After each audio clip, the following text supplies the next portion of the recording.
Hello students, कैसे हैं आप लोग का स्वागत है मेरे चैनल पे। आज की इस वीडियो में बात करेंगे, जैसे कि आज मैं पीवाईक्यू सॉल्व करने वाला हूं आप लोग के सामने। मतलब आप लोग खुद ही आंसर देंगे, मैं भी बताऊंगा आपको पूरे अच्छे तरीके से। इसमें हम लोग बात करेंगे एक एक चीज़ में, एक एक क्वेश्चन को अच्छे तरीके से वेरीफाई करके डिटेल में बात करेंगे। तो आप लोग पूरा वीडियो देखिएगा, और जो भी डाउट हो अगर तो उसे कमेंट में बता सकते हैं, या न्यू क्वेश्चंस भी हो तो मुझे बता सकते हैं, ठीक है। तो हम लोग इस वीडियो में पूरा अच्छे तरीके से 5 क्वेश्चन है उसे सॉल्व करेंगे। मैं इसलिए 5 क्वेश्चन कराता हूँ कि बच्चे थोड़ा थोड़ा ही पढ़ के जीके जीएस में अच्छे नंबर ला सकें। ये क्वेश्चन जो मैं करा रहा हूँ एकदम इंपॉर्टेंट है, क्योंकि ये प्रीवियस ईयर में आ चुका है। ये क्वेश्चंस को आपको पढ़ने में और जानकारी लेने में इसी टॉपिक के क्वेश्चंस बन सकते हैं, इसीलिए मैं बता रहा हूँ इसमें, ठीक है। तो चलो बच्चों, आइए आप लोग को मैं बताता हूँ। क्वेश्चंस पढ़िए, आपको दिख रहा होगा। क्वेश्चन आपको FIFA U17 women world cup 2022 matches were not held in which state. Answer तो आपको पता ही होगा, दिख गया होगा, पर कोई बात नहीं। देखिए यहाँ पर पूछ रहा है कि किस स्टेट में, मतलब वुमेन, जब ये फीफा फुटबॉल है, मतलब एक ये फुटबॉल गेम है, ठीक है ना। 17 की एज के वुमेन लोग खेलते हैं, मतलब जो औरतें होती हैं, लड़कियां जो होती हैं 70 एज के, वो खेलते हैं इसे, ठीक है। और 2022 में इंडिया में ही हुआ था, तो किस स्टेट में नहीं हुआ था, ठीक है। आप लोग को मैं, आप तो आंसर दिख चुका है पर मैं दे देता हूँ फिर भी। महाराष्ट्र, उड़ीसा एंड गोवा, गुजरात किस में है नहीं खेला गया था। मतलब खेला तो गया था, देखिए महाराष्ट्र, उड़ीसा और गोवा में खेला गया था, ठीक है। गुजरात में नहीं खेला गया था, तो ये गुजरात में आपका आंसर हो जाएगा, ठीक है। गुजरात में आपका आंसर हो जाएगा, देखिए, ठीक है। फर्स्ट 2028 से, मतलब ये पहला जो है शुरू हुआ था 2008 से, ठीक है। 2008 से आपका ये FIFA U17 women world cup जो है आपका शुरू हुआ था। ये ध्यान में दीजिएगा, क्योंकि ये पूछ सकता है क्वेश्चन दूसरे क्वेश्चन से रिलेटेड होकर, ठीक है। तो ये 2008 से में शुरू हुआ था, गुजरात में नहीं खेला गया था, ठीक है। और खेला गया था कई स्टेट में खेला गया था, पर महाराष्ट्र, उड़ीसा, गोवा 3 जगह मेन है खेला गया था, ठीक है। और भी मैं जानकारी बताना चाहता हूँ। ज़्यादातर देखा गया है ये गेम कराने का मकसद ये होता है कि यूथ को मोटिवेट करना और अच्छे काम के लिए प्रेरित करना, और ये यूथ का एनर्जी देखने के लिए। इंटरनेशनल फुटबॉल कंपटीशन है, ये ध्यान दीजिएगा, ठीक है। फिर नेक्स्ट क्वेश्चन पे हम लोग आते हैं। नेक्स्ट क्वेश्चन आपको दिख रहा होगा, देखिए यहाँ पे, इन 1873, ठीक है, इन 1873 who publish the first photographer of nerve tissues. ये नर्व टिश्यू जो आपने अगर बायो में थोड़ा पढ़ा होगा, तो नर्व सेल होते हैं जो आपके शरीर में सारे कनेक्टेड होते हैं, ठीक है। Standard with the black reaction technique, ठीक है। ब्लैक रिएक्शन टेक्निक जो है आपका किसने किया था, ठीक है। With black reaction technique describe a whole nerve cell, मतलब उसने होल नर्व सेल का डिस्क्राइब किया था, ठीक है। मतलब ये कहना चाह रहा है क्वेश्चंस कि कौन जो है first photographer of nerve tissue, मतलब पहला जो है क्वेश्चन कह रहा है कि कौन फोटोग्राफ किया था नर्व टिश्यू का, ठीक है। स्टैंडर्ड एक प्रोसेस होता है, ठीक है, अभी मैं बताऊंगा आपको ठीक से। With the black reaction technique, black reaction technique जो है आपका उसके लिए, ठीक है। और describe a whole nerve cell, मतलब उसने पूरा डिस्क्राइब किया होल सेल नर्व सेल का, ठीक है। तो नर्व सेल का जो किया है प्रोफेसर जो है, वो उसे अवार्ड भी मिला है, ठीक है, इस काम के लिए, क्योंकि ये जो सर्च किया आज भी इनके नाम के चर्चे हैं, ठीक है। पहला ऑप्शन देता हूँ गुंटर बॉल्बे, ठीक है, और दूसरा कैमिलो गोल्गी, और तीसरा विलियम हर्वी एंड पॉल इरिचियल, ठीक है। ये चार्ट हैं आप लोग के, कौन सही आंसर है बताइए मुझे, ठीक है। तो मैं आंसर आपको पता होगा, नहीं पता है तो देखिए यहाँ पर लिखा है कैमिलो गोल्गी, ठीक है। ये कैमिलो गोल्गी जो है आपको पूरा मैं दिखा रहा हूँ यहाँ पर, ठीक है, सेट कर दे रहा हूँ। तो ये देखिए मैं पूरा बढ़िया से अच्छे तरीके से मैं बताया हूँ इसमें, ठीक है। कैमिलो गोल्गी जो है, ठीक है, इन्हीं का नाम है, इन्हीं पे हुआ था, ठीक है। तो ये न्यूरो एटोमी में मिला था, और गोल्गी मेथड से ये ब्लैक रिएक्शन होता है, ठीक है, वो अपने ही नाम पे रख दिए हैं, ठीक है।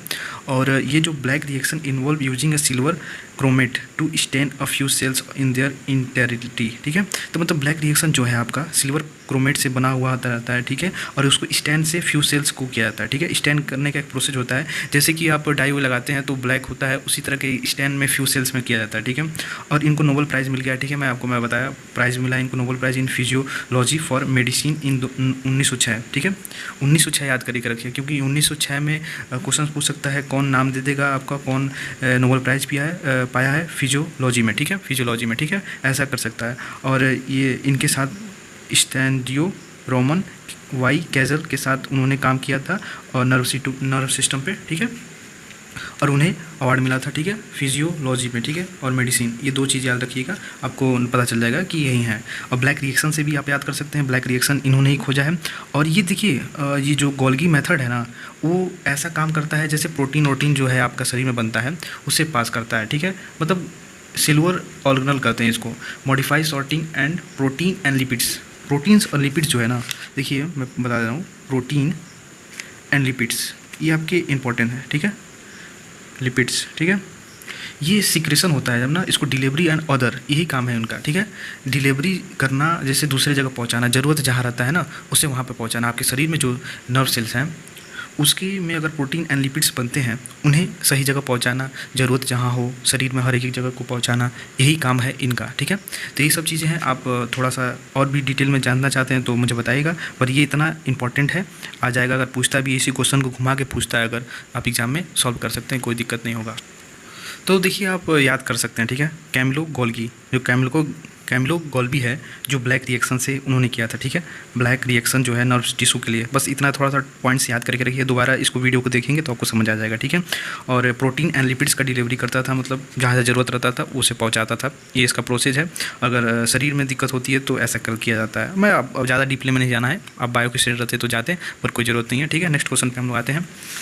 नेक्स्ट क्वेश्चन आपको, ठीक है, लिख रहा है नेक्स्ट क्वेश्चन में, in October 2022 Virat Kohli become the first Indian to complete how many runs T20 cricket history. मतलब आपको आंसर तो मैं दिखा दिया हूँ, ठीक है, इसलिए क्योंकि बहुत बच्चों को पता हुआ है, ये नॉर्मल चीज़ें हैं। विराट कोहली अक्टूबर 2022 में, जो मैच नहीं देखते उन्हें नहीं पता होगा क्योंकि ये ज़्यादा ज़रूरी है। तो देखिए 2022 में विराट कोहली ने first Indian to complete the how many runs T20 history, मतलब कितना रन मारा था हिस्ट्री में, मतलब T20 क्रिकेट में 2022 अक्टूबर में, तो 11,000 रन तक उन्होंने मारा था। और ज़्यादा रिकॉर्ड बना चुके हैं, आपको पता होगा, क्योंकि अब सचिन के बाद वही हैं पहले पे, तो आपको पता होगा, ठीक है। और नेक्स्ट पे हम लोग आ जाते हैं। तो देखिए यहाँ पर लिख रहा है, according to Sikh literature the birth anniversary of Guru Nanak, ठीक है। गुरु नानक की जो बर्थ एनिवर्सरी है उनका, तो celebrate on full moon day of the Indian lunar month, ठीक है। तो मतलब पूछ रहा है कि सिख लिटरेचर जो है बर्थ एनिवर्सरी कब मनाया जाता है, किस मतलब मंथ में मनाया जाता है। ये इंडियन लूनर मंथ जो है, हिंदू का लूनर मंथ जो है, celebrate full moon day of the India, मतलब कब कैसे क्या किया जाता है, ठीक है। आपको पता होगा, तो सिख के बारे में अगर थोड़ा नॉलेज होगा आपको, गुरु नानक जयंती मनाया जाता है, आपको पता होगा किस समय मनाया जाता है। और मैं आपको दे देता हूँ, ऑप्शंस दे देता हूँ। देखिए माघ पहला है, पौष एंड आषाढ़ एंड कार्तिक, 4 आपके ऑप्शंस हैं, आपको पता होंगे, ठीक है। सोच के आप बता सकते हैं मुझे, ठीक है। तो ठीक है, अगर आपको आंसर मिल गया होगा, सोच लिए होंगे, तो आपका आंसर कार्तिक है, ठीक है। कार्तिक माह में आपका होता है, थोड़ा ठंडी शुरू हो गई रहती है, तो उस समय आपका ये गुरु नानक जयंती मनाया जाता है उनके। और ये देखिए फुल मून डे होता है, ठीक है ना। और Sikh literature the birth anniversary of Guru Nanak Dev ji की है होती है, ठीक है। ये याद रखिएगा, कई बार पूछा है ये क्वेश्चंस। तो देखिए एक और मतलब इसमें इन्फॉर्मेशन मैं ऐड कर रहा हूँ, क्योंकि आप एक क्वेश्चंस के जरिए 2-3 क्वेश्चंस की ऐड मतलब आंसर मिल सकता है, क्योंकि मान लीजिए क्वेश्चंस घुमा फिरा के आ सकता है, इसलिए मैं एक क्वेश्चन में ज़्यादा थोड़ा जानकारी देना चाहता हूँ, इसीलिए थोड़ी वीडियो लंबी हो जाती है, पर कोई बात नहीं, आप इतना पढ़ सकते हैं। तो देखिए द फाउंडर ऑफ सिखिज़म, ठीक है। तो ये जो गुरु नानक देव जी हैं, ये फाउंडर ऑफ सिखिज़म के हैं, ठीक है। फाउंडर ऑफ सिखिज़म मतलब पहले यही थे, 10 गुरुओं में एक यही माने गए थे, और ये फाउंडर ऑफ सिखिज़म है, ठीक है। और ये कार्तिक माह में आपका मंथ में होता है, ठीक है, मनाया जाता है इनका। और ये गुरुपुरब मैंने लिखा है, इनका पूरा नाम गुरु नानक गुरुपुरब कहा जाता है, ठीक है। मतलब बर्थ एनिवर्सरी में क्रॉस द ग्लोब, ठीक है। बर्थ एनिवर्सरी में यही नाम से ज़्यादा जाना जाता है, गुरु नानक गुरुपुरब, ठीक है। ये फुल नेम है, आप ध्यान दीजिएगा, कहीं लिख दे तो कन्फ्यूज मत होइए, गुरु नानक देव जी का ही है, मतलब यही है, ठीक है। और एक और क्वेश्चन है, मैं आपको बता देता हूँ। तो देखिए एक क्वेश्चन और है, मतलब नॉर्मल है, मे भी आ सकता है, तो आया है, पर आ सकता है इस बार भी, तो आपको नॉलेज रहना चाहिए, इसलिए छोटा क्वेश्चन मैं ज़्यादा लिखा नहीं, इसमें आपको पता रहना चाहिए। तो देखिए पूछ रहा है कि को ऑथर कौन है बुक का, ठीक है। Cracking the code my journey in Bollywood, ये किसने लिखा है और ये किसके ऊपर है, मतलब आपको नॉलेज रहना चाहिए, ठीक है।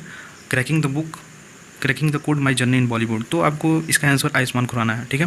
आयुष्मान खुराना अपना खुद स्ट्रगल बताया था इस बुक में कि मैंने कैसे क्या किया था, किस मेहनत किया था, किस तरह किया था, और उनकी पत्नी भी इसमें को ऑथर थी, तो ठीक है, दोनों लोगों ने लिखा है। और ताहिरा कश्यप नाम है उनका, ठीक है, ताहिरा कश्यप है, वो उन्होंने लिखा है, तो साथ में को ऑथर है। कोई ज़्यादा बड़े क्वेश्चन नहीं, बस इतना थोड़ा सा याद रखना है एडिशनल, मतलब ठीक है, इतना इन्फॉर्मेशन जाना जरूरी है, ठीक है। तो आपका बहुत बहुत धन्यवाद ये पूरा वीडियो देखने के लिए। मिलते हैं नेक्स्ट 5 क्वेश्चंस में अगली वीडियो में। और अगर आप ज़्यादा क्वेश्चन चाहते हैं तो मुझे कमेंट करके बताइएगा, कैसा लगा है वीडियो जरूर कमेंट करके बताइएगा। अगर आपने अच्छा लिखता है तो मुझे अच्छा लगेगा कि हाँ मैंने मेहनत किया है, अच्छे तरीके से आपको टाइम दिया है, तो मुझे बताइएगा, ठीक है, ज़रूर फीडबैक दीजिए, ठीक है। मिलते हैं नेक्स्ट वीडियो में, बहुत बहुत धन्यवाद। जय हिंद, जय भारत, वंदे मातरम।